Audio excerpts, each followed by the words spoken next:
Hello दोस्तों, नमः शिवाय।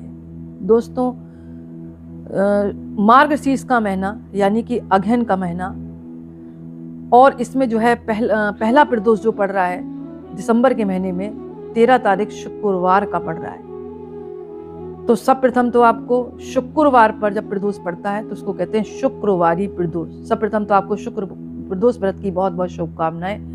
इस दिन अगर आप व्रत रखते हैं तो भी पूजा करें, नहीं रख रहे तो भी पूजा करने में कोई बुराई नहीं है। शाम के समय शिवालय जाएं। अगर शिवालय नहीं जा सकते तो जो मैं पूजा विधि बता रही हूँ वो घर पर भी आप छोटे से शिवलिंग स्थापित करके मात्र अंगूठे के बराबर हो उनकी आप पूजा कर सकते हैं। नहीं तो मूर्ति के सामने भी आप बैठकर पूजा कर सकते हैं, कोई भी भगवान शिव की या माता पार्वती की सह परिवार के साथ हो, या प्रतिमा हो या फोटो हो, जो भी हो।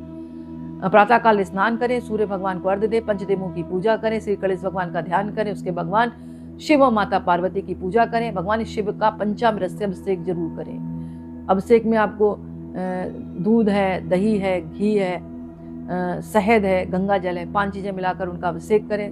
बेल पत्र है, धतूरा है, या फिर समी पत्र आते हैं वो भी भगवान को अर्पण कर सकते हैं। कोई फूल है, और इसके अलावा फूल में आप जो है अगर दाम्पत्य सुख चाहिए आपको, जैसे पारिवारिक कलह हो रही है तो 11 गुलाब के फूल भगवान को अर्पण करें, ओम नमः शिवाय, ओम नमः शिवाय कह के।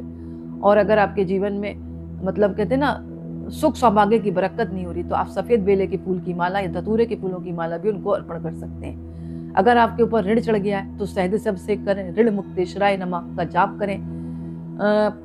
अगर पति पत्नी है और उनके बच्चों की शादियां नहीं हो रही हैं तो अपने पुत्र पुत्री के विवाह के लिए वो उनके नाम से जाकर पति पत्नी अपने बच्चों के नाम से शादी के लिए मतलब प्रार्थना करके एक गठजोड़ भी कर सकते हैं। यानी माता पार्वती भगवान शिव का 7 बार गठजोड़ कर दें, यानी बच्चा करे तो ज़्यादा अच्छा है। और अगर बच्चा नहीं कर पा रहा है तो आप उनकी तरफ से यानी जो धागा बांधने जा रहे हैं ना उसमें आप हाथ लगवा ले बच्चे का, क्योंकि आप उन बच्चों की शादी के लिए प्रार्थना कर रहे हैं। तो लड़की से हाथ लगवा लें उस पीले धागे में, और बेटा है तो उससे लगवा ले, और लगवा कर शाम को जाकर उसके नाम से बच्चे का नाम लेकर आप गठजोड़ कर दें, जो धागा बचे वहीं छोड़ दें। इस तरह आप पूजा करें, नैवेद्य चढ़ाएं, उनकी आरती करें, वहीं पर बैठकर शिव चालीसा का पाठ कर सकते हैं, शिव अष्टक का पाठ कर सकते हैं और शिव के मंत्रों का जाप कर सकते हैं। इसके अलावा इसकी कथा का बहुत ज्यादा महत्व है। शुक्रवारी प्रदोष की कथा आती है। कथाओं में मतभेद हो सकता है, कथाएं अनेक प्रकार की हैं, लेकिन जो कथा मैं आपके साथ शेयर कर रही हूँ ये कथा मुझे अच्छी लगी, क्योंकि जितने भी प्रदोष आते हैं, जैसे गुरुवार को पढ़ा तो गुरुवारी प्रदोष व्रत होगा, शुक्रवार को पढ़ा तो शुक्रवारी प्रदोष व्रत है, बुधवार को पढ़ा तो बुधवारी प्रदोष व्रत है। तो सबकी कथाएं अलग अलग होती हैं और कहानियों में मतभेद हो सकता है। तो एक कथा इस प्रकार है। एक नगर में 3 मित्र रहते थे, जिनमें से एक राजकुमार था, दूसरा ब्राह्मण कुमार था और तीसरा धनिक पुत्र था।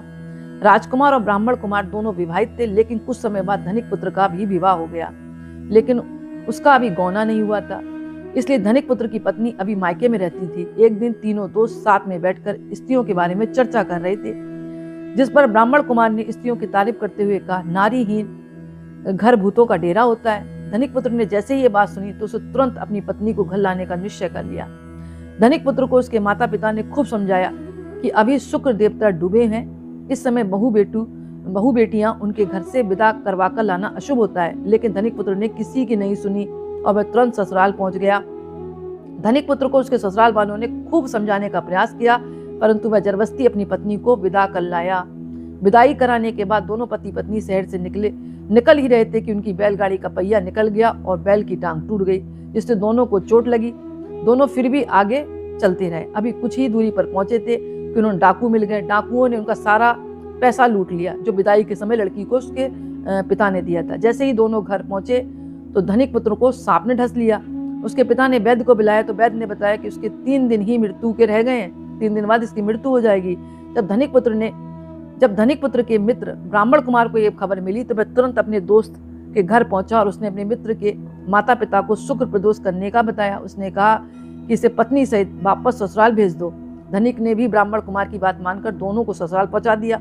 वहां जाकर धनिक पुत्र की हालत ठीक होती गई, यानी कि शुक्र प्रदोष के महत्व से सभी कष्ट दूर हो गए।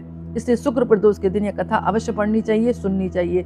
जो व्यक्ति शुक्रवारी प्रदोष में इस कथा को पढ़ता है या सुनता है और विधिवत शाम के समय शिवालय जाकर भगवान शिव माता पार्वती की आराधना करता है, उसके जीवन के सारे कष्ट दूर होते हैं, क्योंकि शुक्र का अपने आप में एक तो बहुत महत्व है, और शुक्रवार को जब प्रदोष पड़ रहा है तो अति उत्तम दिन है। तो पहले तो जिस व्यक्ति का शुक्र अच्छा होता जाएगा तो उसके जीवन में सुख, समृद्धि और लग्जरी लाइफ हो जाएगी, उसको दाम्पत्य सुख भी प्रदान होगा।